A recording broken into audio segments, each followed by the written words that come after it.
আপনার ration card deactive বা বন্ধ হয়ে গেছে, রেশন তুলতে সমস্যা হচ্ছে, কিভাবে অ্যাক্টিভ করবেন, কেমন করে বা এই সমস্যা দূর করবেন, কিছুতেই বুঝতে পারছেন না? তাহলে আজকের এই ভিডিওটি আপনার জন্য। আসুন জেনে নেওয়া যাক কী করে এই কাজটি করতে পারেন। তো প্রথমেই আমরা ফুড সাপ্লাইয়ের যে অফিসিয়াল ওয়েবসাইট আছে সেই সাইটে যাব। যাওয়ার পর এখানে পিডিএস খাদ্যসাথী বেনিফিশিয়ারি এইটাতে ক্লিক করব। ক্লিক করার পর ফর এক্সিস্টিং অ্যাপ্লিক্যান্ট এইটাতে ক্লিক করব। ক্লিক করার পর এখানে রেজিস্টার্ড মোবাইল নাম্বার দেব। গেট ওটিপি ক্লিক করব।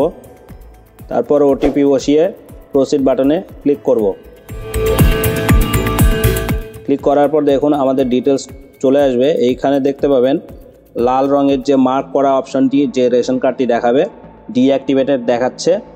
তো এই রেশন কার্ডটা আমাদের কিভাবে ঠিক করতে হবে। তো এই রেশন কার্ডটা ভেরিফাইড করা নেই, আধার লিঙ্ক নেই, যার জন্য এটা ডিঅ্যাক্টিভেট হয়ে আছে। এটাকে অ্যাক্টিভ করব কিভাবে। তো হোম পেজে চলে আসবেন।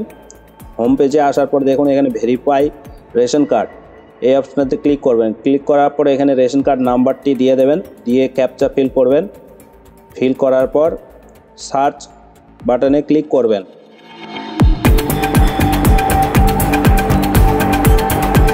ক্লিক করার পর দেখুন এখানে পুরো লাল হয়ে আছে, এরকম ইন্টারফেস চলে আসবে।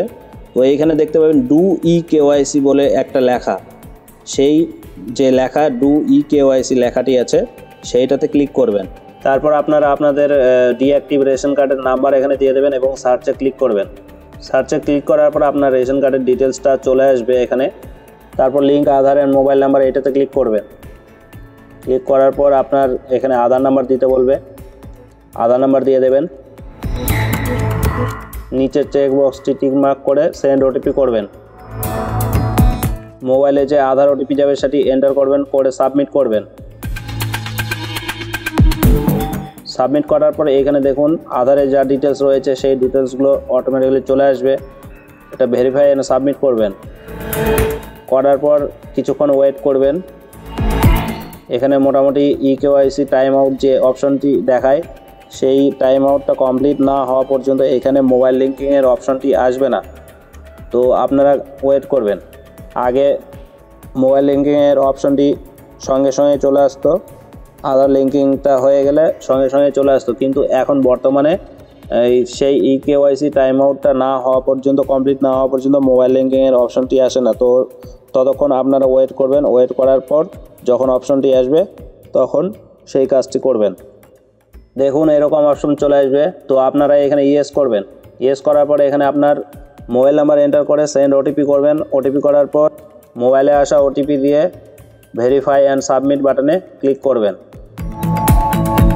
এখানে মোবাইল নাম্বার লিঙ্ক সাকসেসফুলি এরকম অপশন দেখাবে। তারপর আপনারা ওকে করবেন। তো বন্ধুরা, আপনাদের আমি দেখিয়ে দিলাম যে আধার কার্ড ডিঅ্যাক্টিভ থাকলে সেইটাকে অ্যাক্টিভ কিভাবে করা হয়। তো সেই প্রসেসটা আমি দেখিয়ে দিলাম। তাহলে বন্ধুরা, আপনারা এইভাবেই আপনাদের ডিঅ্যাক্টিভ রেশন কার্ড থাকলে সেই রেশন কার্ডটিকে অ্যাক্টিভ করার জন্য আধার লিঙ্ক করতে পারেন এইভাবেই, এই প্রসেসেই। আর মোবাইল নাম্বার লিঙ্কটাও করে নিতে পারেন। তো এইভাবে আপনারা আপনাদের রেশন কার্ডের সঙ্গে আধার লিঙ্ক এবং মোবাইল লিঙ্কটা করে নেবেন।